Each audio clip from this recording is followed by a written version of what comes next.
नमस्कार दोस्तों, आज हम आपको बताएंगे कि कारक क्या होता है।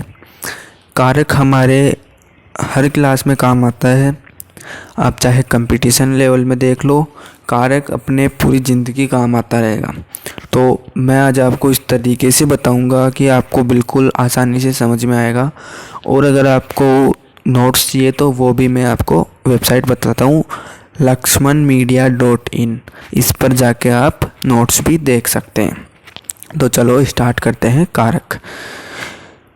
कारक की अपन थोड़ा बेसिक नॉलेज लेते हैं।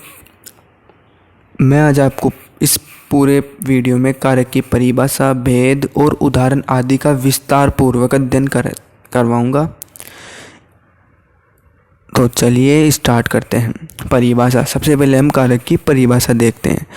संज्ञा या सर्वनाम के जिस रूप से उसका संबंध वाक्य में क्रिया या अन्य संज्ञा सर्वनाम शब्दों से जाना जाए उसे कारक कहते हैं।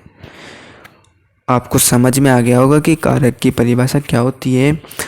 कारक का सीधा संबंध वाक्य में क्रिया या अन्य शब्दों से होता है। कारक मुख्य 8 रूपों में विभाजन किया गया है। इसके 8 भेद होते हैं: कर्ता, क्रम, करण, संप्रदान, अपादान, संबंध, अधिकरण और संबोधन। हम उदाहरण देखते हैं। सीता रोटी खा रही है। राम ने श्याम को बुलाया। माताजी ने चाकू से फल काटा। पहले वाक्य में कौन खा रही है? सीता। सीता क्या खा रही है? रोटी। दूसरे वाक्य में किसने बुलाया? राम ने। किसे बुलाया? श्याम को। अब हम कारक के भेद और उनके चिन्ह देखते हैं। कर्ता कारक नॉमिनेटिव केस, इसे इंग्लिश में बोलते हैं। क्रम को ऑब्जेक्टिव, करण को इंस्ट्रूमेंटल, संप्रदान डेटिव, अपादान कारक एब्लेटिव, पजेसिव, लोकेटिव, वोकेटिव। सबसे पहले हम कर्ता कारक देखते हैं।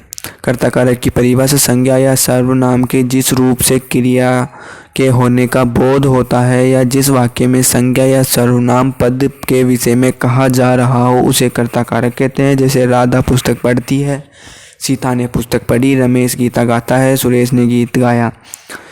पढ़ने की क्रिया राधा ने की, गाने की सुरेश ने, कहे जाने का बोध, जैसे श्री राम दशरथ के पुत्र थे, इस वाक्य में श्री राम के बारे में कहा जा रहा है, अतः ये पद कर्ता कारक है। कर्ता कारक के बारे में विशेष बातें ध्यान रखने के लिए, कर्ता कारक का प्रयोग विभक्ति सहित रहित तथा विभक्ति के साथ दोनों रूपों में होता है। जैसे वह रोटी खाता है, इसमें विभक्ति है।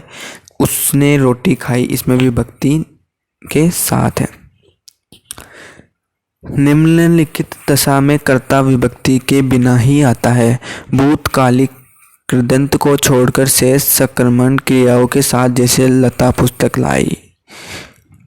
कुछ अपवादों को छोड़कर प्राय सभी आक्रामक क्रियाओं के साथ।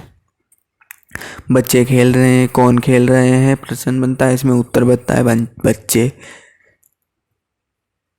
फिर देखते हैं हम कर्म कारक। क्रिया के व्यापार का फल जब कर्ता को छोड़कर किसी अन्य संज्ञा या सर्वनाम पद पर पड़ता है तो उसे कर्म कारक कहते हैं। जैसे बच्चे पुस्तक पढ़ रहे हैं। आप डिटेल में वेबसाइट पर जाके ये पढ़ सकते हैं, आपको पूरा समझ में आ जाएगा। आप एक बार रीडिंग लगाएंगे, आपको पूरा बिल्कुल सिंपल वे में समझ में आएगा। मैं आपको शॉर्ट में बता रहा हूँ, और डिटेल में वीडियो देखने के लिए कमेंट करें, मैं और बनाऊंगा। करण कारक, संज्ञा या सर्वनाम के जिस रूप से क्रिया के साधन का बोध होता है उसे करण कारक कहते हैं। जैसे श्री राम ने स्वर्ण मृग को बाण से मारा, उसने पेंसिल से चित्र बनाया।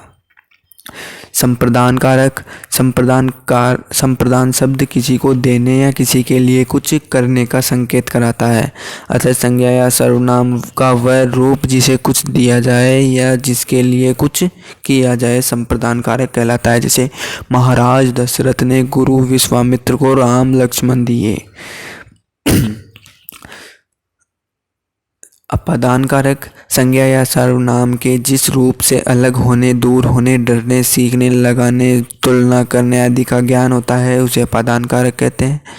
संबंध कारक संज्ञा या सर्वनाम के जिस रूप से उसका दूसरे संज्ञा या सर्वनाम के साथ संबंध का ज्ञान हो उसे संबंध कारक कहते हैं। लता की बहन बाजार गई। अधिकरण कारक शब्द के जिस रूप से क्रिया के आधार का बोध होता है उसे अधिकरण कारक कहते हैं। जैसे मगरमच्छ पानी में रहता है, पक्षी पेड़ पर बैठा था। संबोधन, संबोधन का अर्थ पुकारना है। शब्द के जिस रूप से किसी को पुकारना या संबोधन करने का ज्ञात होता है उसे संबोधन कारक कहते हैं। अरे भाई कहाँ जा रहे हो, हे भगवान मेरी रक्षा करो, ये सब संबोधन कारक में आते हैं। आपको पूरी डिटेल में ये नोट्स और ये बिल्कुल सिंपल है, आपके हर चीज़ में काम आएंगे। आपको इसमें सब चीज़ मिल जाएगी। आप एक बार वेबसाइट पे विजिट ज़रूर करें और चैनल को भी सब्सक्राइब करें, अपने दोस्तों को शेयर करें। वीडियो में कुछ कमी लगी हो तो कमेंट करें। अभी स्टार्टिंग है, आपको अच्छे से अच्छा कंटेंट हम आपको देंगे, ये हमारा काम है।